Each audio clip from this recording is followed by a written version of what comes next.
Hi, I'm Tina. And I'm Rich. If there's one thing we've learned in over 20 years of marriage, It's that some days you'll feel like killing your wife. and some days you'll feel like killing your husband. Welcome to Love, Marry, Kill.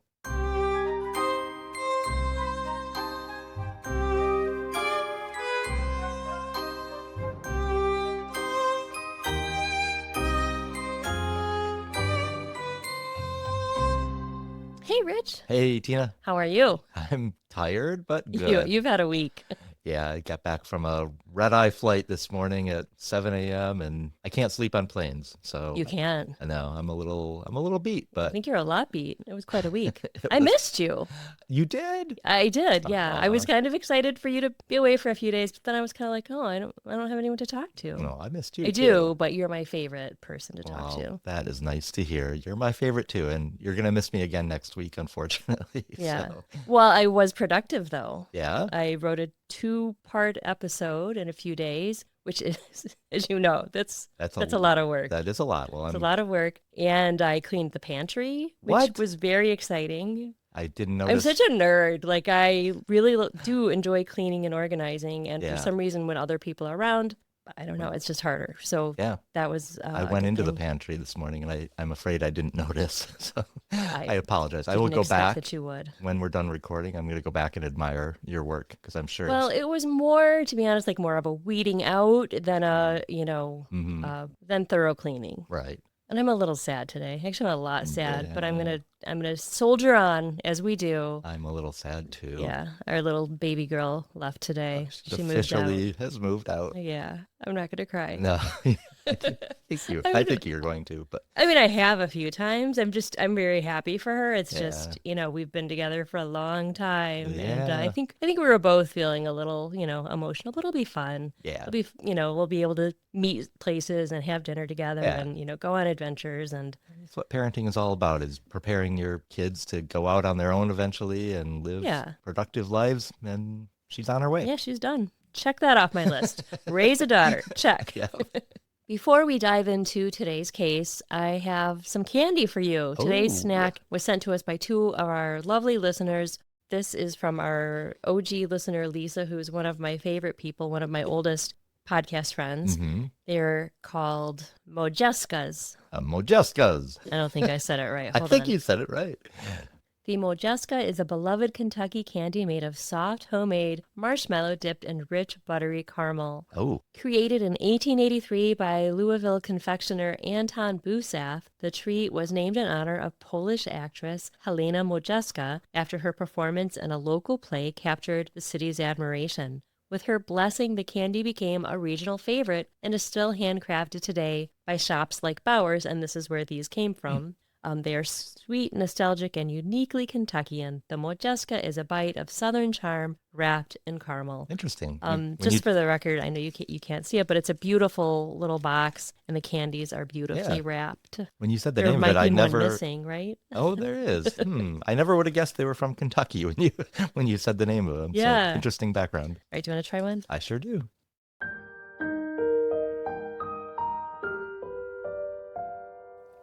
What did you think of the Modjeskas? I liked it a lot. It's an interesting combination, the caramel and the marshmallow. I Mhm. love marshmallow. I've said it before. I think marshmallow is an underrated flavor. You said that before? I've said it many All right. times, many times. But it's weird because the caramel is like outside of the marshmallow. The caramel is like a little different than normal caramel. Yeah, the It's caramel like a little, is really nice, beautiful caramel. I yeah. did not love the The marshmallow. combination of the two, or Yeah, I oh, think I would have just preferred a caramel, but really good. yeah. Thank you so much, Lisa.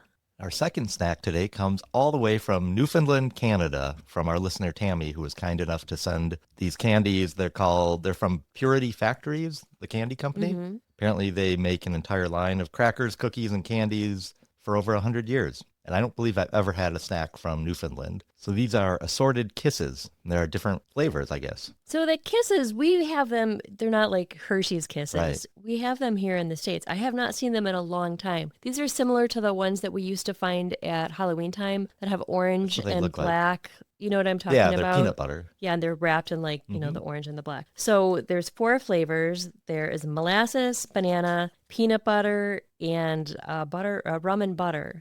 Which one do you want to try? I know, would never try the mind. peanut butter. Not the banana. Anything but the banana.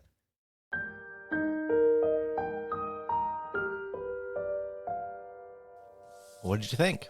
They're really tasty. Yeah, I like I the had peanut a butter one. rum and butter. Mm-hmm. Butter rum lifesaver is my favorite lifesaver. It's kind of like going back to my childhood. Yeah, the peanut butter one is similar to the Halloween ones, but a little bit of a different flavor. But yeah, it was really good. Thanks. But yeah, thank you so much, Tammy. But they're really fresh. Like you could Yeah, tell that yes. they came from, the factory. And because a lot of times you would get this here and it would be Right, the Halloween ones really you get hard. feel like they're like 10 years old, probably. Yeah, and these were really fresh and yeah, very yummy. Thank you so much to Tammy and Lisa. Today's case is a true crime classic. I feel like a lot of listeners probably know this case already. I had listened to, I think, an episode of Crime Junkie years ago and was really intrigued by this case. At least 2 listeners have recommended it, Katie and Evelyn. Thank you so much, Katie and Evelyn, for recommending this case. Well, the year was 1983. Do you remember where you were in 1983? I do. Ronald Reagan was in the 3rd year of his first presidency. His administration focused on Cold War tensions, economic recovery, dubbed Reaganomics, and a strong emphasis on conservative values. The biggest hits on the radio that year were Billie Jean, Every Breath You Take, Sweet Dreams, Are Made of These, Flashdance, What a Feeling, Beat It, Total Eclipse of the Heart. Movies that year were a mix of blockbusters and cult classics. Return of the Jedi, Flashdance, Terms of Endearment, Trading Places, War Games, A Christmas Story, Scarface. Popular TV shows that year were also iconic, including Dallas, Dynasty, MASH in its final season, The A-Team, which premiered that year, Cheers, Family Ties, and Magnum P.I. In 1983, prices looked a lot different. The average income was about $21,000 a year. The average home price was about $75,000. A gallon of gas cost $1.24.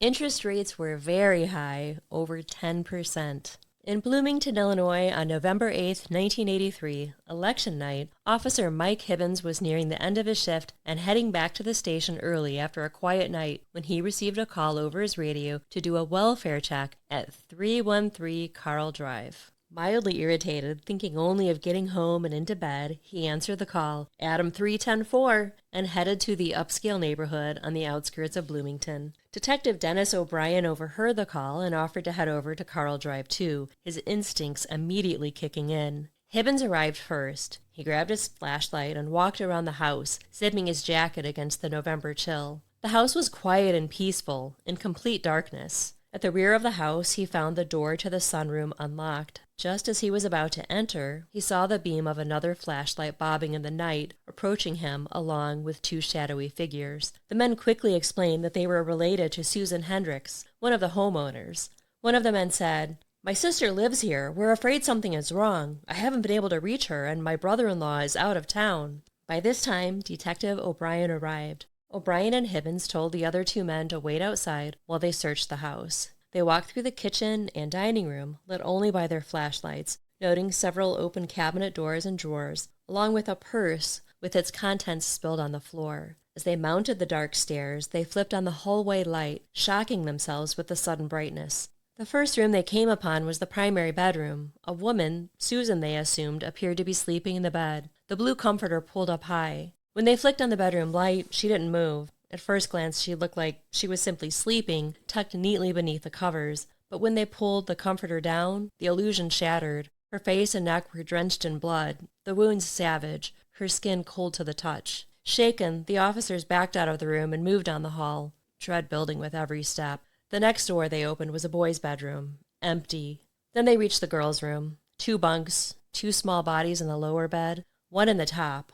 All 3 children lay motionless, soaked in blood, their young faces and necks brutally mutilated, just like their mothers. On the floor, ominously, sat a bloodied axe and a butcher's knife. Oh, that sounds like a brutal scene. I'm not familiar with this case at all, so this is all new to me, but that sounds really shocking. This case is going to take you in a lot of different directions. David Hendricks was the second of 7 children born to Laverne and Charles. Charles was an electrical engineer and Laverne was a housewife. The Hendricks home was loving but strict. Laverne deferred to Charles in all matters and viewed him as the head of the house. Church and the Bible were the center of their lives. The family lived in a large home in Oak Park, Illinois. Oak Park's most famous resident was Frank Lloyd Wright, who not only lived and worked there, but built more than 20 other homes there, making it the largest concentration of Wright I homes. don't know how Frank Lloyd Wright did it. He designed so many homes and buildings. It's unreal. He was a hard worker. The Hendricks family gathered around the table together each night for dinner. They said a prayer together before they ate and again at bedtime. Charles Hendricks often read from the Bible to his family. The Hendricks were active in the Plymouth Brethren movement, which is a conservative fundamentalist movement dating back to early 1800s Ireland. The group considered themselves autonomous, and instead of a minister preaching in a church, they consider the Spirit to be within each of them. The members prefer to meet in small groups at their homes and break bread together and discuss Scripture. They consider all men in the Brethren holy enough to teach the Bible and learn from each other. The meetings are led by men. Women were allowed to attend, but not allowed to speak. Divorce is forbidden, except in the case of adultery. Divorce is quite a scandal and reviewed by a board of the elders. David had personally delivered a letter to a woman who sought a divorce, informing her that she could no longer socialize with any of the brethren, including her entire family. Members of the movement are encouraged not to stray outside of the group for friendships. So if you divorce, you're basically ostracized from the group, it sounds like? Mm-hmm. Wow. The Hendricks and most members of the Brethren didn't own a television to prevent them from being influenced from outside sources. Many don't even own a radio or read newspapers. I can't believe they missed the last season of MASH. David was intelligent but didn't excel in school because he lacked the ability to focus. He was a loner with few friends but was allowed to participate in sports. He enjoyed football, basketball, and tennis. Frequently on weekends, the family would travel to nearby cities for meetings with other members. It was on one of these weekends during a trip to central Illinois that 15-year-old David first met 16-year-old Susan Palmer. He was quickly smitten, but she was oblivious. Susan Palmer, like David, came from a family of 7 and was a member of the Brethren. She achieved straight A's through high school. She was a member of the National Honor Society and first chair clarinet in the school band. She was a quiet, shy girl who had been raised to keep her opinions to herself. The summer before her senior year of high school, she took a summer job working in the office of Bible Truth Publishers, located in Oak Park. The Hendricks offered to house her for the summer. The publisher was so pleased with Susan's work, they offered her a full-time job, despite having a year left of high school. Torn, Susan accepted the job with plans to finish her diploma at Oak Park High School. I think she only had a couple of classes to finish up to get her diploma. She hated the large high school, and the work was more challenging, prompting her to drop out. She got an apartment with 2 other members of the Brethren, worked full-time, and finished her coursework at night. David began working at the publishing house and finally caught Susan's eye. Since their first meeting, he had been wrapped up in daydreams of her. He left love poems on her desk and invited her on long walks during their lunch break. A fun fact, Susan was David's first girlfriend, but Susan had dated like 7 other boys. They were all named David except for one. Wow. And fun fact about Rich and Tina, the girl that Rich dated before me was also Tina. I only dated one other Tina, though, not 7. They fell in love quickly and secretly decided to get married as soon as David graduated from high school. Suddenly motivated, he took as many credits as he could and finished his high school diploma in 3 years, the first person at Oak Park High with that distinction. A family friend who worked in prosthetics and orthotics convinced David to pursue a career in the specialty field. He offered to help pay his tuition if he would come work for him.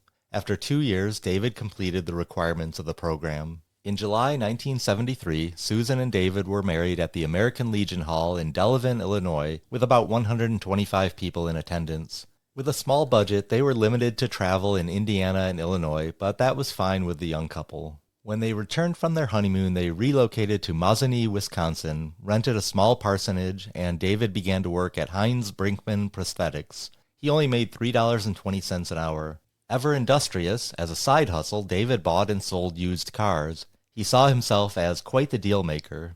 David would just look in the newspaper for cars that were for sale, and he'd be like, oh, that's a good deal on that Honda Civic. And then he would, fix it up just a little bit, and then he would resell it. Oh, it's like flipping cars. Flipping cars. He was very smart and a really good business person. He saw himself as quite the deal maker. Soon, Susan learned that she was pregnant with their first child, and the couple bought their first home for $11,000. A real fixer-upper, but they enjoyed remodeling the home together.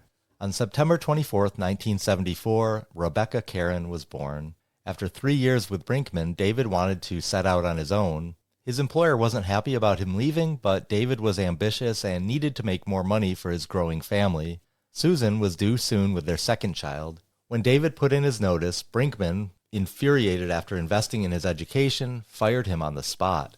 After Grace Esther was born in April 1976, the family sold their little house for $22,000, loaded up a U-Haul, and set off for Galesburg, Illinois, in the northwestern part of the state, about an hour from Susan's family in Delavan. After making a nice profit from their first house, the Hendricks decided flipping houses was a good way to make money. In 2 years, they moved 6 times. David first worked as a contract employee for the hospital, but then became a hospital employee. After a dispute over payment, the hospital told him he could resign or be fired. The hospital claimed he resigned, but David said he was fired. It made a difference whether or not he would receive unemployment. It took a year, but he ultimately won that battle. While the legal battle was playing out, he focused on flipping houses and selling used cars, and also took up a new hobby, flying. The family also traveled to South America as missionaries. Susan was the disciplinarian of the family. She ran a tight ship with a strict schedule and chore charts. A plaque in her home summed up her thoughts on her duties as a wife and mother. Proverbs 31, "A good wife looks well to the ways of her household and does not eat the bread of idleness." I eat a lot of idle bread. She wrote in a diary almost daily. The entries are brief. January 3rd, 1982, Lord's Day. Our kids performed poorly. June 1st, 1982, Tuesday. Took gift to Martha Brown. David called. He's lonely, and so am I. Did some sewing. Decorated cake for Mrs. Rustin. July 28th, 1982. David surprised me for our 9th anniversary. Arranged for J and L to take kids. Went to Jumer's for night and supper. October 13th, 1982. Had doctor appointment to begin 1,000-calorie diet. David and I are working on it together. November 19th, 1982, Friday. Visited school. Watched Grace's class do a skit. David surprised me and took me to Jumer's. Ate there and spent the night. David gave me a nightie. I've never been good at journaling or diary entries, but I kind of like this approach. You know, it's just really quick and you can just look back on it. I feel like you would, I forget so many things that I feel like if you write down like, oh, here's what I did today, just very briefly, that, it would just help you kind of remember things. Jumer's, which she mentioned several times, is a casino. It's like a casino and a restaurant and a hotel, which kind of surprises me. That doesn't seem like that would be... Sounds like they went there quite often. Interesting. The diary entries reveal a woman content with her life. She expressed love and appreciation for her husband, who seemed thoughtful and loving towards her. She never complained about her marriage. Although, as David's business grew, she lamented that he spent less time with the family than she would have liked. She wasn't impressed with material goods like David was. In the book that I read, the author actually said that she was uncomfortable with the level of wealth that they had at the time. Interesting.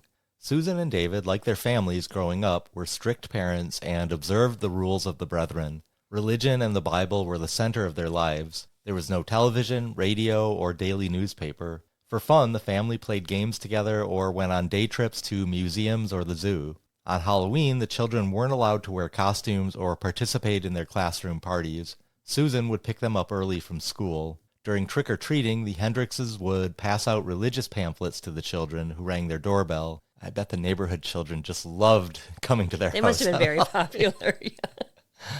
Christmas also wasn't observed. So let's talk just for a second about how this must have affected their life and their children. I think it's really hard for kids to go to public school when they don't celebrate these holidays. I think the kids seemed like they were great kids and they were very happy and they were well adjusted, but it must have been really hard for them. Yeah, they must have felt very different, right? They see all their friends doing these things and having these celebrations and not being allowed to participate must have... Coming back to school the day after Christmas break and you know everyone talking about the toys they got or their new clothes or whatever. Yeah. But again, the kids did seem like they were happy with their life. David saw an opportunity in Bloomington Normal, a growing area underrepresented in prosthetics, and the Hendrickses moved again while Susan was pregnant with their third child. David named his new business Illinois Orthopedic Appliances. They purchased a modest home a few months before their third and final child, Benjamin Caleb, was born. Business must have been going well. A few months later, he bought a Cessna 172 airplane for $31,000 in cash. In 1979, David won a patent for a new back brace he named the CASH brace. CASH was an acronym that stood for Cruciform Anterior Spinal Hyperextension. Nailed it. The brace was very lucrative for Hendricks. In 1981, he sold Illinois Orthopedic Appliances to focus on manufacturing and selling the brace. A CASH brace is used primarily for the treatment of certain types of spinal deformities, particularly in cases of scoliosis. It helps to stabilize the spine and prevent further curvature. It may also be used after spinal surgery to provide support during recovery or to assist in the healing process following spinal injuries. It provides support while allowing the patient movement. After enduring years of painful, heavy menstrual cycles, Susan's doctor recommended a hysterectomy. When she arrived at the hospital for the procedure, she was surprised to learn that she was pregnant again. After the pregnancy ended in a miscarriage a few weeks later, Susan ultimately went ahead with the hysterectomy. Although she had 3 healthy children, she and David had hoped for a bigger brood. We'll be back after a break.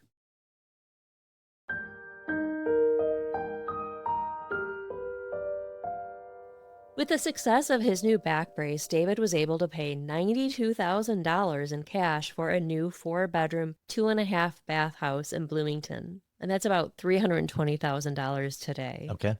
Can you imagine paying cash for your house? Yeah. Would be pretty sweet. Bloomington, Illinois is a mid-sized city in central Illinois with a blend of suburban neighborhoods, farmland, and commercial areas. It's halfway between Chicago and St. Louis. It forms the Twin Cities with nearby Normal and is often called Blono by locals.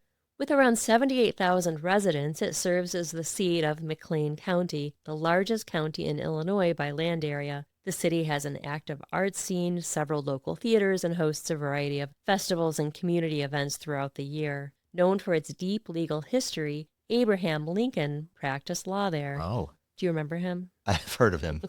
Bloomington has been the backdrop for several high-profile criminal cases, including the one we're discussing here today. Home to State Farm Insurance headquarters and Illinois Wesleyan University, Bloomington blends a corporate and college town vibe. Its tight-knit community and central location give it a mix of suburban and rural character. It also houses the McLean County Courthouse, jail, and state's attorney office, making it the legal heart of the region. Bloomington experiences classic Midwest weather with hot summers and cold winters. BestPlaces.com lists Bloomington's violent crime index at 29, compared to a national average of 22.7, indicating slightly above average levels. Is that more information than you ever needed to know about Bloomington? Maybe. David's younger brother, Jim, was shunned from the brethren when he was 21 for having sex outside of marriage. The situation was challenging for the family, especially because he still lived at home at the time with his parents. If rules were strictly adhered to, he'd be thrown out of the house and no one in his family could have a meal with him or even talk to him. Wow. If he apologized and showed genuine remorse, it was possible that he'd be forgiven, but he refused and left the group. When his father, Charles, decided to move to southern Illinois, James stayed behind and rented a small apartment in Chicago. David was sympathetic to James and was the only family member to remain close to him. And I mention this because out of the entire family, David was most sympathetic, and was it because maybe he could relate and had similar feelings? By July of 1983, David had earned about $158,000 that year, or about $500,000 today. Wow. It was a level of wealth that neither him or his family or Susan's family had ever known. They were humble, devout people, and this kind of money was far outside of their world. David had twice traded in his planes for newer, more expensive models, and he'd even purchased a motorcycle. Sometimes he took his plane on short business trips. Maybe you should do that. I should. David's thriving business allowed him to become a benefactor with the launch of the Bloomington Fellowship Fund. Within the first half of the year, he deposited about $26,000 into the account with intent to assist fellow Brethren members when they were going through challenging times. But in April 1983, he quietly transferred $7,100 from the Fellowship Fund into his business account. David seemed to really enjoy sending money to people he deemed were in need. Was he really a good guy, or did he just, like this image of being this benefactor? Could be. The summer of 1983 was a busy one for the Hendricks family. David bought a van and the family took a 2-week road trip to the Rocky Mountains. When they returned, they were busy with visits from family members and trips to religious conferences. At the end of the summer, Susan and David went to London, just the two of them. I think they were celebrating their 10th wedding anniversary. Okay. As David's success grew, so did his waistline. He weighed 275 pounds. He'd gained 75 pounds since getting married. When David asked Susan what she wanted for her birthday, she told him that she'd love for him to lose weight. Ooh, ouch. David agreed and committed to making healthier choices. Susan joined him in the effort for support, though at 135 pounds, she was already within a healthy weight range. Remember her diary entry of, I'm going on this 1,000 calorie diet? Yeah. That's not enough calories, by the way. In October, David, along with his assistant, Bev, went to Phoenix for a trade show, while Susan manned the office in their absence. Within a few months, David was down about 40 pounds. He shaved off his mustache and got a trendier hairstyle. Uh-oh. So he's looking, why do you say uh-oh? I don't. I He just could cares about see his where appearance. it's going. Okay. They're still really young. David is 29 and Susan is 30. Mm-hmm. To have this much success is Yeah, that's pretty impressive, It really. is, yeah. On Monday, November 7th, Susan Hendricks had a doctor's appointment. She'd recently found a small, painful bump on her neck that had been bothering her. The doctor didn't have a diagnosis yet, but he ordered an ultrasound to check whether it might be cancerous or benign, and ran a blood test to look at her thyroid function. Later that day, Susan had lunch at home with David. He was preparing for a business trip to Wisconsin to promote his new spinal brace. He was going to visit physical therapists and orthotists. That evening, Susan had plans to attend a baby shower in Delavan with friends and family. Before she left, around 5:50 p.m., David told her not to worry about dinner. He'd handle it and take the kids out for the night. Once she was gone, David played a bit of football in the yard with the kids. He was seen by several neighbors, including Sarah Cater, who had asked him for help with a mouse that she found in her garbage can. After that, David showered, got the kids ready, and took them to the Eastland shopping mall to see a piece of Becky's award-winning artwork that was on display. By 6:30, they made their way to Chuck E. Cheese. David ordered a medium veggie pizza and a pitcher of root beer. About an hour later, he told the kids it was time to go, but they begged for a little more time. He gave in, told them to keep playing, and left briefly to get gas. The receipt shows he filled his tank with 14.4 gallons, $17 in total at $1.18 a gallon. The time was 7:36 p.m. So he went back and picked the kids up from Chuck E. Cheese and made one last stop at the bookmobile before it closed at 8:15. A neighbor saw them leaving with fresh stacks of books. Back home, the kids played a quick game of hide and seek, then got ready for bed, while David read to them for about 30 minutes. When we were parents of younger children, one thing that we were really strict about was bedtime. Mm-hmm. Like, we always had our kids in bed by, 7:30 or 8 o'clock, Yeah, right? we had it down to a routine. Yeah, and these kids were pretty young. And I know Dad's in charge, but the fact that it's 8:15, they're just leaving the bookmobile, then they're going to go home and get ready for bed. It's kind of a late bedtime because it is a school night. Yeah. When Susan returned from the baby shower around 10:30 p.m., the house was quiet and the children were fast asleep. David kissed her goodbye and left for his trip to Wausau, Wisconsin. Just before midnight, he grabbed a cup of coffee at Perkins on his way out of town. Do you think it's odd that he left at midnight for a business trip? I don't know. It's hard to say. I don't know his business. I don't know his routine. Yes, definitely unusual, though, I would say, for people to leave on a business trip. Was he flying his own plane, or this was... He was driving. He was going to he drive was driving. That's to right. Wisconsin. Okay. So David had recently made a modification to his cash brace and was excited to promote it. His plan was to cold call about a dozen clients the next day. The drive from Bloomington to Wausau is about 330 miles, roughly 6 hours. In 1983, the speed limit was just 55 miles per hour. At about 4 a.m., David pulled into a rest stop to change into his suit. At 7:17 a.m., he stopped at a Hardee's for breakfast, ready to start his day of sales calls. So he hadn't slept the whole night, and then he was going to, start his sales calls. Okay. Probably wouldn't be at your best doing sales calls without a good night's sleep. He had laid down for a few minutes, I think, before Susan got home and before he left, but I don't think he really slept. So it would take 4 hours and 43 minutes, approximately, to get from Bloomington, Illinois, to Stevens Point, Wisconsin, where the Hardee's was. Okay. And he supposedly left at midnight. Right. So there's some time there that either he didn't leave at midnight Mm-hmm. or there's some time that isn't accounted for Yeah, because because, yeah, he would have gotten to the Hardee's, at like 5 a.m. yeah, or even at 6 a.m. Mm-hmm. So it seems like there wouldn't have been any traffic, right? Right. And if you're driving after midnight, you can probably go a little faster. Yeah. Yeah. So the timeline is off for me Doesn't match. already. Yep. Despite the long night of driving, David made his first call at 9 a.m. He made several calls before checking into a Red Roof Inn in Madison at 3 p.m.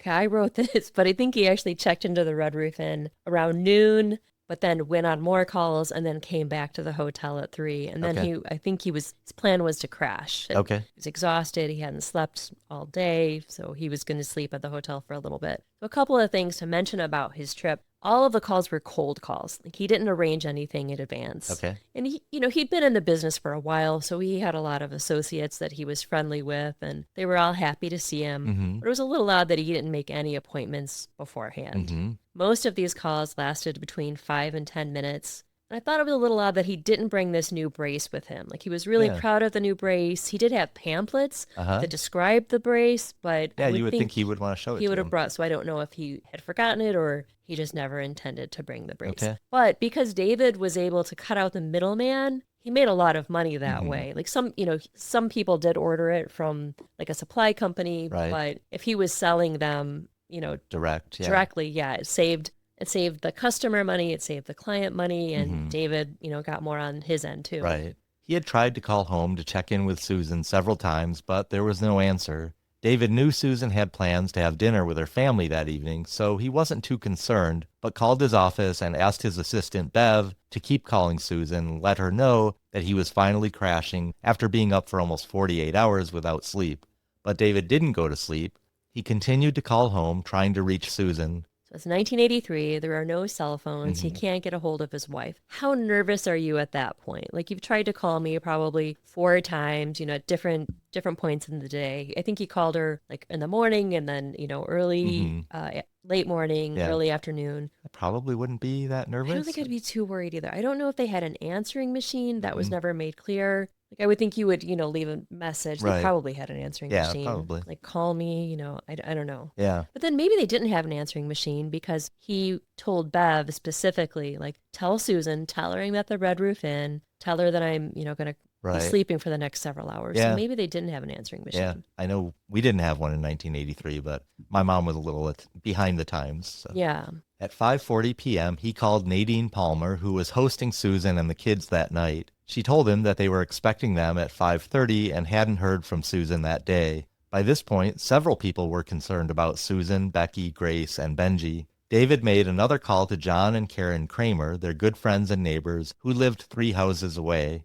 Karen said she hadn't seen Susan or the kids all day. She offered to walk over to check on them. When there was no answer at the house, she checked in with several other neighbors to see if anyone had seen them. No one could confirm a sighting. David calls Susan's family at 5:40. Mhm. She's 10 minutes late, Right. and everyone is already worried. Do you think that's odd? She was known to be prompt, Mm-hmm. but I don't know how worried people would be if Well, I I was only wondered, 10 minutes I guess late. what I assumed is they were worried because they hadn't heard from her all day or they Mhm. hadn't seen her or, and the same with David too, that he might have just been not worried because she was 10 minutes late, but because she just had been out of communication. True.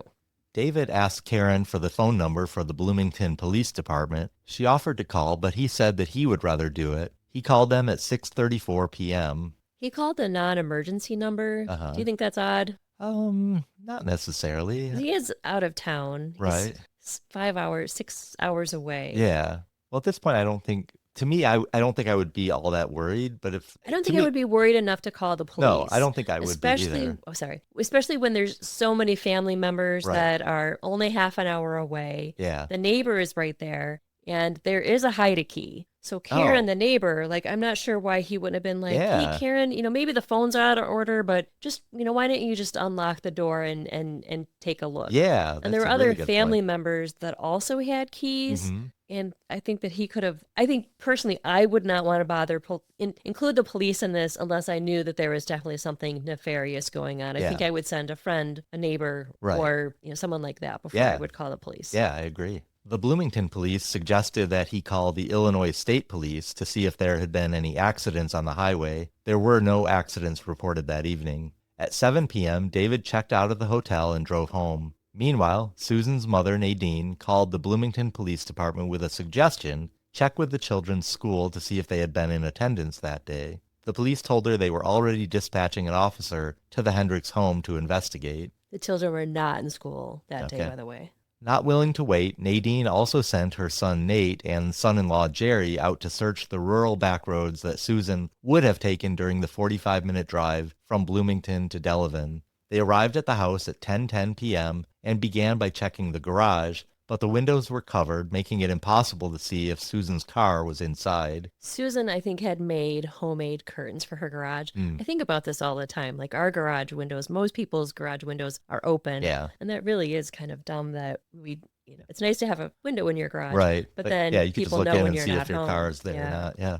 As they circled the house, trying to peer through the windows, officers Hibben and O'Brien approached them at the back of the property. The officers instructed Nate and Jerry to remain outside while they went in to investigate. So this is where we began the story. Right. I'm a little surprised that the officers went inside the house. I don't know what the rules are, but Yeah, I was surprised by that too. They knew that David was on his way. yeah, and it doesn't seem like there was any imminent danger or anything like that. Like, I think they only usually go in houses if there's a threat to someone's life and they need to go in. Yeah. Well, this was 1983, so Yeah. I don't know if the rules were different then. 5 minutes later, the officers emerged from the house, pale, wide-eyed, visibly shaken.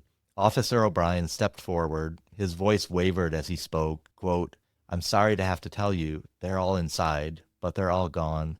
The words hung in the air. All four men wished that they weren't true. Jerry, stunned, grasped for an explanation. Was it a gas leak? The officers exchanged a glance. "We can't say anything more right now." As the weight of the moment settled in, 2 more squad cars pulled up. Flashing lights lit up the quiet street, and the house transformed from a family home into a crime scene.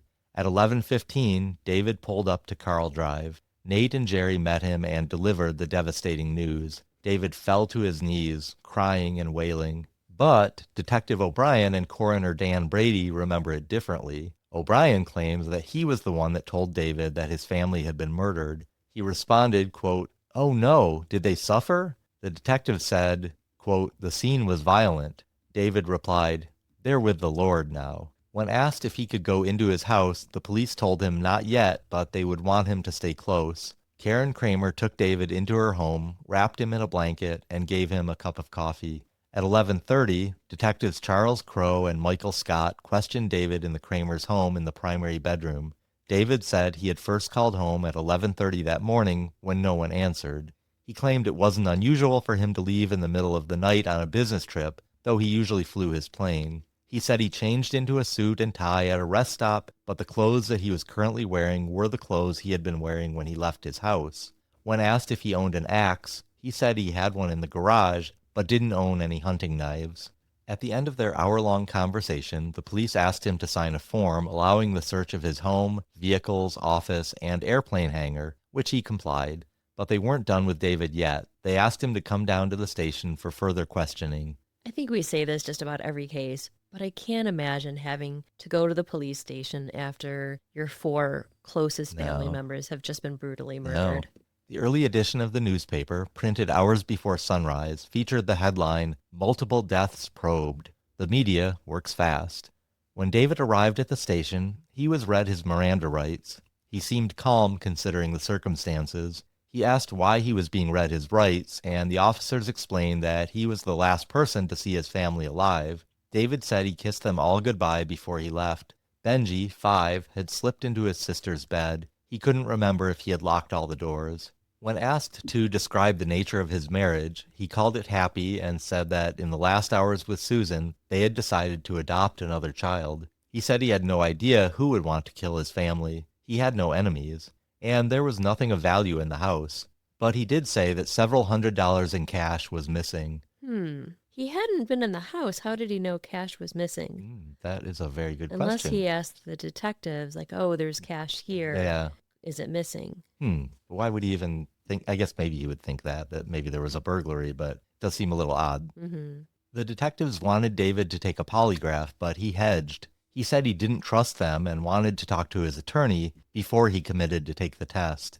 O'Brien said, quote, "You know what, David? The reason you don't want to take the polygraph is because you're the one who killed your family." No, I didn't kill my family. Why would I kill my family? I loved my family. How could a person as religious as you profess to be kill your family? That's what I want to know. I didn't kill them. What do you think the Lord will do? What do you think will happen to a person who did something like this? I hope there will be forgiveness. Whoever did this, I think the Lord will forgive them if they seek forgiveness. I can understand how a husband might kill his wife, but his children too? Were you after insurance? Was your business going down the tubes and you needed some quick cash? We don't have any insurance. The business is doing well. In fact, we paid cash for the house. What do you have, some girlfriend and you wanted to get rid of your wife? She probably had a boyfriend. That was it, wasn't it? No, we just celebrated our 10th anniversary. I took her to England. By the way, bravo, that was some of your finest acting. Thank you. The officers left the room for a few minutes to call the Madison Red Roof Inn to request it not be cleaned or rented until they had a chance to investigate.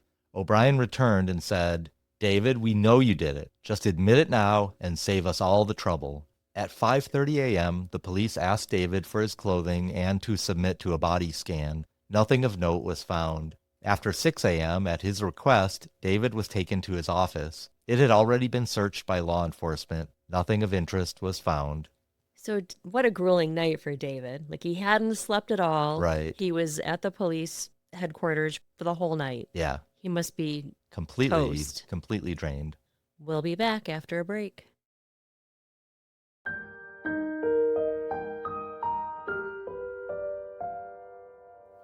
On the morning of September 9th, the murders were front page news and the names of the deceased were revealed. People were shocked and horrified by the loss of Susan and her 3 children, although at least one friend of the family said, quote, "My God, Susie went into a religious frenzy and killed her kids and herself." It was the 1980s after all, so there were rumors that a satanic cult slayed the Hendricks. Remember the satanic panic, right? Yeah, of course. Frightened residents of Bloomington rushed to purchase handguns. The media caught Nadine Palmer in front of the house on Carl Drive as the bodies were being extracted and loaded into hearses. She said, quote, "Just a perfect family. No drinking, no smoking, a religious family. We know that at this time they're with the Lord. They're with him, they're safe, and there's no more pain or sorrow for them at all. And Dave is the one who has the pain right now, and the rest of the family." I know this seems like a odd observation, but it's really weird to start off saying no drinking, no smoking. It's so funny. I was going to say the same thing. Like, that's your first some thought? good people do smoke and drink. Yeah, it just seems like an odd thing to say about, your loved ones who have just been killed. Well, to them, it was Right. an important. No, I know. It's yeah. At 10:30 a.m., Bloomington Police Chief Louis DeValls gave a press conference.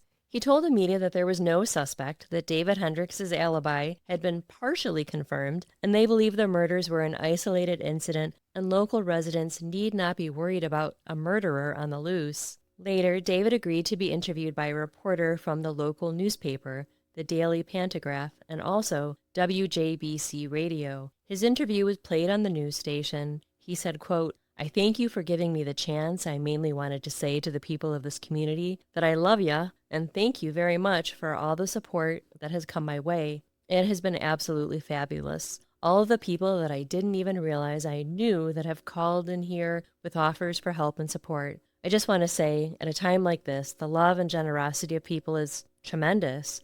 I want to let the community know that the people who are gone, the 4 that were part of my family, are the most wonderful people that ever touched my life. They're great." David was also interviewed for a television broadcast and said, quote, "Susie and my 3 children are much better off, and I wish them back for me as a selfish thing, but I know that they are with the Lord Jesus in heaven, and I am satisfied now in knowing that." When asked if the person who murdered his family should receive the death penalty, he said, quote, "I would like to see them get saved. It would be worth it if one person found their way to heaven, don't you think?" It's hard to know without hearing the actual audio, but just hearing you read the quotes, he sounds sort of blasé about this, Yeah. like a little more casual or a little less upset than you might think. Well, the whole, like, they're better off with the Lord, I just don't understand that sentiment. Yeah, and I understand, like, a lot of people find it important to forgive if somebody, kills your family or something like that. Like, for religious reasons, it's important to forgive, but that quickly after the fact to be talking like that I would hope they get saved. And that Very seems, astute of you. A lot of people have pointed to that and said, mhm, that's really weird to me. People can understand getting there eventually, but right. not immediately. Yeah. I'm not judging him for this, just personally for me. If my family was slain, there's Yeah. just no way that I would be able to have the words to speak publicly. Right. Maybe eventually, but not Not that not the soon. day after. Yeah. It would just be so much to process. And again, Mhm. that's just me. Right. But I would be in bed. I would be distraught. Yeah. Police, of course, were aware of these interviews. A body language expert analyzed David's posture and determined his behavior was rife with signs of deceit. One thing that he said during an interview stuck with prosecutors. He said the police told him, quote, some things looked like some things were taken. They had not, and no one ever told him that. Hmm. David, advised by his business attorney, hired Harold Jennings to represent him. He was the most esteemed criminal defense attorney in Bloomington. He advised David to not cooperate with the police. If they had questions, they would need to go through him. Later that day, David met with Susan's family at the funeral home to begin arrangements. It was the first time he'd seen his mother-in-law. He cried into her arms and said, quote, I know they're happy with the Lord now, but I still wish they were back with me here now. David was decidedly more emotional in the presence of his family than he was during his police interview. The visitation was planned for Friday and the funeral for Saturday. After the meeting at the funeral home, David called the manager of the car dealership where he'd just ordered 2 new cars, one for him and one for Susan. He canceled the car for Susan, but not the car for him. From the moment detectives met David Hendricks, their instinct told them something was off. He came across as rehearsed, too polished, too controlled. Sure, he was emotional, but it seemed as if it was on cue. His account of September 7th and 8th never wavered, as if he'd practiced it over and over. To them, it felt more like a performance than a grieving husband's story. 19 officers were assigned to the Hendricks case full-time. Their tasks included corroborating David's account, interviewing friends and family of the Hendricks, and sorting through the landfill. When detectives met with David's family, Charles Hendricks said, quote, these murders were the work of Satan to break up a good Christian family. He mentioned that David and his family were free from worldly temptation because they eschewed TV, radio, smoking, and drinking. A detective replied, what would you say if I told you that a bottle of wine was found in your son's home? Charles responded, quote, I'd say if you find the person who brought that bottle of wine into the house, you'd have found the killer. This next part might be a little disturbing for some listeners as we're going to talk about the autopsy. The bodies of Susan, Becky, Grace, and Benji were sent to the morgue at Brokaw Hospital. Susan had been savagely struck 9 times. The worst injury was a 3.5-inch gash to the back of her head, which exposed her skull and vertebrae. She had likely died from a brain hemorrhage within 20 minutes. The pathologist thought all of the children had died quickly, within seconds of their injuries. Becky received a massive blow to the head that resulted in a skull fracture that caused her death. Grace had 3 large gaping cuts on the left side of the head and neck, 1 abrasion on the left side of her forehead, and 1 superficial cut on the upper right chest. She died from blood loss from the cuts to her neck. Benji's skull was fractured and his jaw was broken. He suffered a major brain injury and fatal blood loss. The heads and faces of all the victims were attacked. Susan had 8 facial wounds, Becky 2, Grace 5, and Benji 16. It's shocking that Benji had the worst of the injuries. He was the littlest. Yeah, that is really shocking. And these were with an axe or hunting knife or... Well, it wasn't a hunting knife. It was a butcher's knife. A butcher's, okay. So, yeah, most of the wounds were, I think, from the axe. Yeah. Later, the FBI would determine that the personal nature of the attacks led them to believe that they had been executed by someone well known to them. The strikes were very accurate and intentional. None of the 4 victims had defensive wounds and appeared to be struck in their sleep. So I was grateful to hear that, especially Yeah. with the kids. I think about this all the time in these family annihilation situations, like to be the child that is the last one that's murdered. The last moments of your life to be like... Yeah, just horrific to think about that. Yeah. The butcher knife and the axe, believed to be the murder weapons, came from the Hendricks home. Although they were found in the girl's bedroom, the pathologist could not determine definitively that they were the murder weapons. But in all likelihood, they were. All 3 children had partially digested food in their stomachs identified as pizza. Susan, too, had undigested food in her stomach. The pathologist wisely reserved their stomach contents, which would become pivotal later. The bodies were then sent to the Metzler Memorial Funeral Home. They were received by Bud Metzler and Claude Miller, who months later would become important witnesses. The sight of 4 white caskets lined up, all closed, was shocking for the mourners at the visitation. David was constantly flanked by family or friends lending their support. Law enforcement hid in the shadows, watching who came and went. They followed a man that they deemed suspicious and made note of his license plate number. The next day at the funeral, 250 people attended. David was in rough shape and had several emotional outbursts during the service. Police covertly photographed the license plates of all of the attendees. Those police are always working. They are. It's very thorough. Mm-hmm. After midnight on September 10th, an officer who was guarding the Hendricks home answered the phone. The caller said, quote, "Mr. Hendricks, I know the 2 people who did this. They went to Chicago. I'm sorry, I can't say any more." The call was untraceable. And also probably a red herring. Mm-hmm. After the funeral was over, investigators regrouped to evaluate the evidence in the case. They had disappointingly little to go on. They called it the cleanest bloody crime scene they had ever seen. The blood was contained to the primary bedroom and the bedroom the children were found in. There was no sign of forced entry and no fingerprint or forensic evidence. 3 partial footprints were found on the kitchen floor that didn't belong to any of David's shoes. All of the P-traps in the Hendricks' home were checked for signs of blood, as were the sewer lines, and none was found. A P-trap is the bend in a pipe that allows water to collect at the bottom of the pipe, which prevents sewer gases from entering the home. Oh, now you know what it is. I texted you the other day, like, do you know what a P-trap is? I had never heard that. You said no. Yeah, I had never heard that term Well, before. do you remember one of our houses, the bathroom that we didn't use very often? Mm-hmm. A lot of times the P-trap would evaporate, Right. and then we would have the smoke Yeah. into our house. I mean, I know what it was, but I always just called it a trap. So Gotcha. The washing machine was also checked for blood residue, but none was found there either. The murder weapons, neither the axe nor the knife, contained any fingerprints, although Becky and Benji's hair was found on the blade. The clothes that David had turned over had no blood on them. The investigation of the house was so thorough, 2 weeks after the murders, law enforcement still had possession of the house.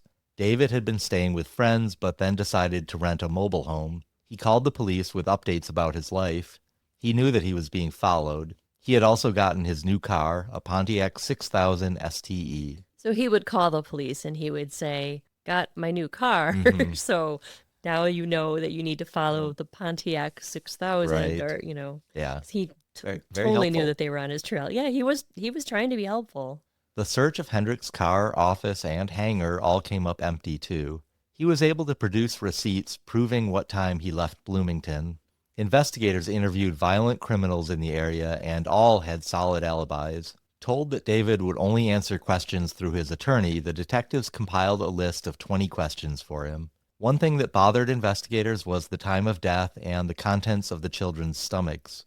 A reliable time of death had been hard to pin down, but the 3 children all had undigested pizza in their stomachs. It typically takes 2 to 4 hours for the stomach to empty, depending on what was consumed. The latest possible time they could have eaten was 7 p.m., and the earliest time they could have been killed if David wasn't responsible would have been midnight after he left, so their stomachs should have been empty. However, David claimed that they had taken the remaining pizza home, and the kids had eaten the leftovers before bed. A medium pizza typically has 8 slices of pizza. Could they all have eaten only 1 slice of pizza at the restaurant? There was no pizza box found in the trash, but it was garbage night, and neighbors recalled seeing David haul their cans to the curb. I think I could be wrong about the size of the pizza. The Mhm. pizza could have had 10 slices. Okay. We'll put a pin in this and come back to it later. Later, Dr. Michael Baden analyzed the stomach contents. I mean, of course he did. Of course. He believed that the children were killed 2 to 4 hours after eating the pizza between 9 and 11 p.m. I think you can tell already that the stomach contents are going to become a major part of this case. Yeah.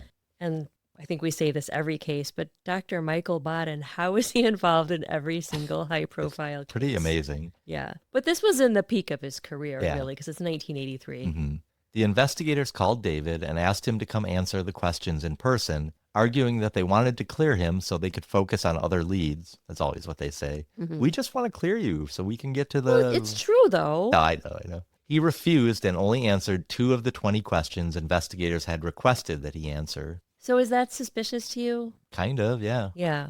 McLean County State's Attorney Ron Dozier was growing increasingly frustrated. When he requested again that David take a lie detector test, Harold Jennings, his attorney, implied they would consider it if passing would eliminate him as a suspect.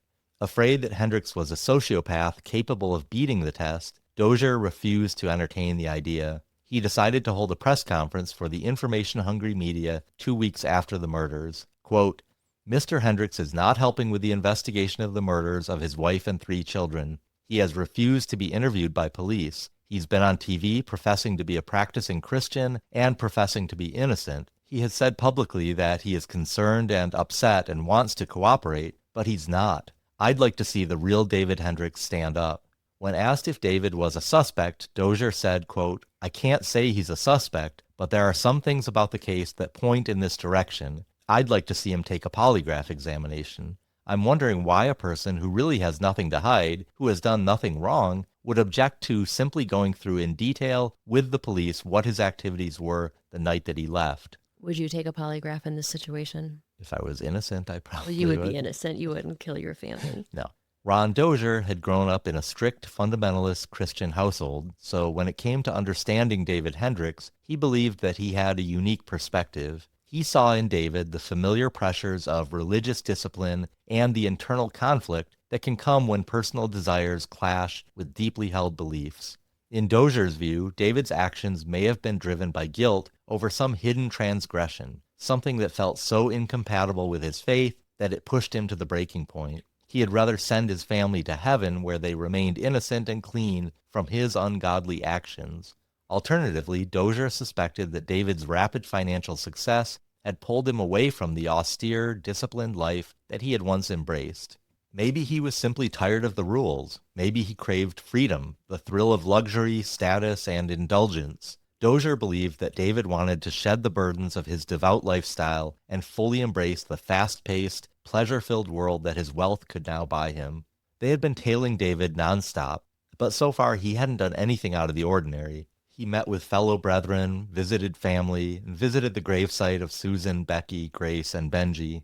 So a month into the investigation, David was the only suspect. As much as the state's attorney wanted to arrest him, there just wasn't enough evidence. Here's what they had: his overall demeanor, body language, and willingness to forgive the perpetrator so quickly. Both murder weapons came from inside the house. There was no motive for anyone else, and the odd time he left for his business trip. And I guess there was the food evidence too. Yeah. Seemed to kind of point to David. Okay, you're going to be mad, but this is where we're ending part 1. I am a little mad because I'm really intrigued by this case, and I can't believe I wasn't familiar with it at all. None of it sounds familiar to me. Yeah. So there really isn't much evidence here. No. There's not evidence pointing to David, but there's not evidence pointing to anyone else either. My question for you is the lack of evidence in itself? Like, David is known to be a very fastidious man. Okay. Now, if he were the one who committed the murders, of course he would, have a plan. Right. Yeah. Very smart man. And he would be able to, leave a very clean crime scene. Right. The crime scene is shockingly clean. We're going to talk more about this in part 2. But there's nothing. Yeah, you would think with the murders being committed the way that they were, with all that blood and everything, there would be a trail of blood, or there would be some more forensic evidence at the scene, which does, to your point, obviously David lived in the house, so his fingerprints are going to be all over the house as well. So the fact that there weren't other fingerprints found or other evidence of other people in the house does kind of make me think that points to David. Yeah, and I don't want to say this yet, but this case reminds me of another case that we did a while ago. But yeah, just the lack of evidence is kind of crazy. Something that I didn't mention, I don't think we're going to talk about it in part 2, but when you hit someone with an axe, I actually thought about having you do a recreation with a watermelon just so we could see how much splattered back. But whoever the murderer was, would have gotten so much spray on them. Yeah. Because some of the wall didn't have spray because the murderer blocked it and they took the spray instead of the wall. Okay. If you know what I'm saying. Yeah, that's interesting. One thing I was going to ask you about is, I think you said there were 3 footprints or shoe prints that weren't Hmm. David's shoes. Yeah, Do we but know how do we know anything? that, David couldn't have, taken Yeah. those shoes? Because we know that his route from Bloomington to Wausau, Hmm. it probably took longer than it needed Right. to. He could have stopped at any number of places and Yeah. dumped trash. I believe that the police did search the highway for evidence and didn't That's a find long, any. I mean, that's a long route Oh, to yeah, search. And yeah. absolutely. So if we're to believe that someone came into the house to burgle it, why would they have to kill the family? No, I mean, the burglary makes no sense at all. And if you're going to rob a house, first of all, you're not out to kill somebody. And second of all, you're Right. not going to kill them by hitting them 11 times or multiple times with an axe. That just doesn't make any Yeah. sense. And most people that rob houses, they do not want to kill anyone. They Right. are just looking for money. Yeah. The only two things that make sense to me are David did it, or it was like a Charles Manson type situation where it was like a, not necessarily satanic, but something like that. So if that's the case, those people they wouldn't care to leave the crime scene clean, right? They would be dripping blood through the hallway and True. on the doors Yeah. and also they would have brought a murder weapon along with them, right? And That's these a murder very weapons, good like the point. axe was from the garage, the butcher knife was from Yeah. the kitchen. Good point. So you'll come back for part 2. Absolutely.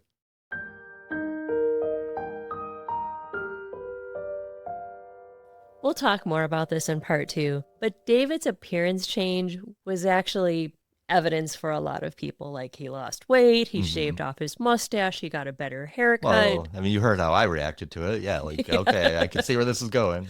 But it just made me laugh because facial hair.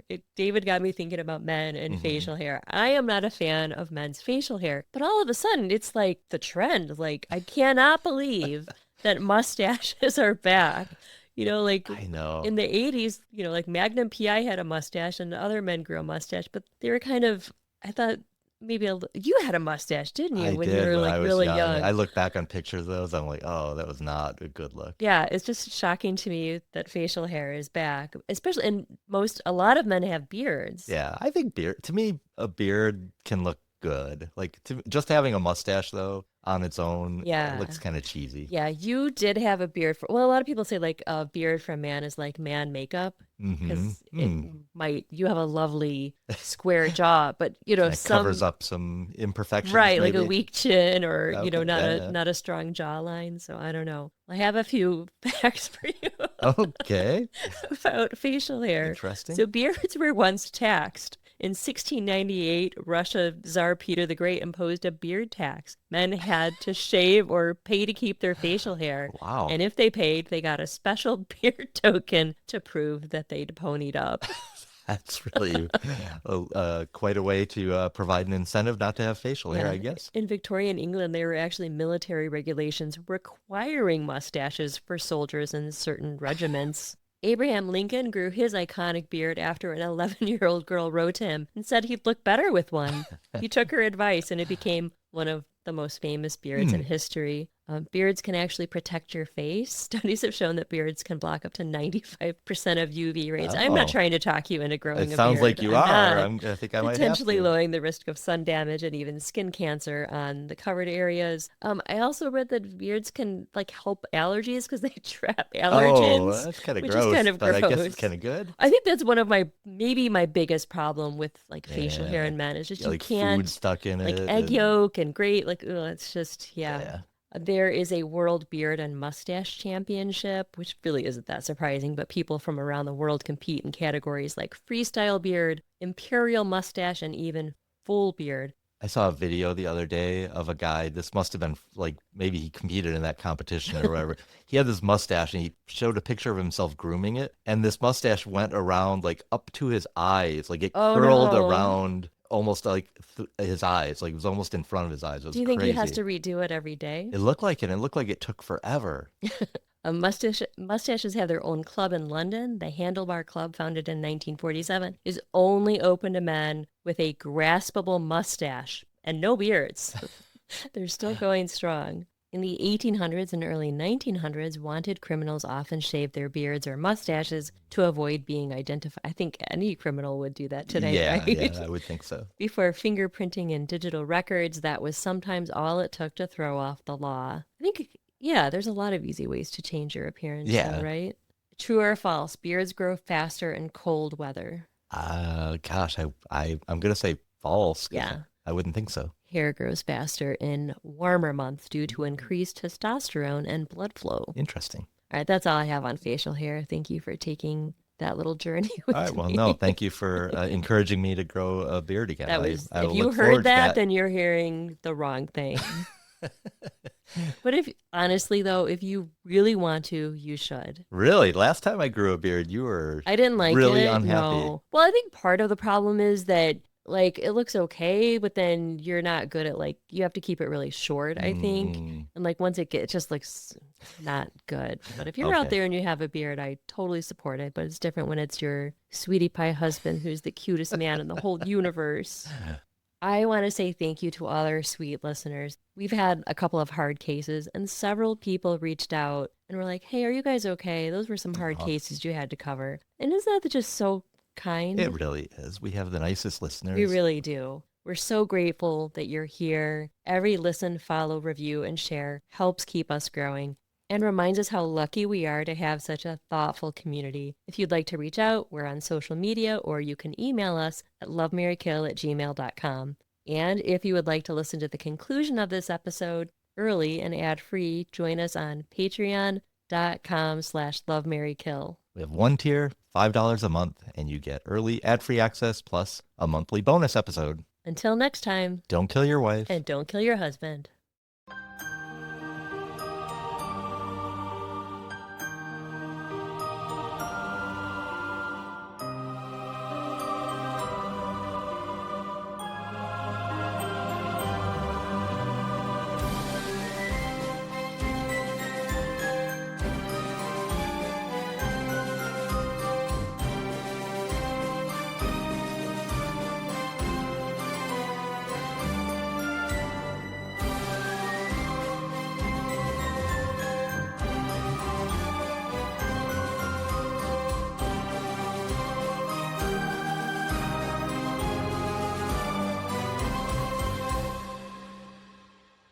Hi, I'm Tina. And I'm Rich. And if there's one thing we've learned in over 20 years of marriage, It's some days you'll feel, oh my no, see, God. that next line is mine, actually. I told you. Okay.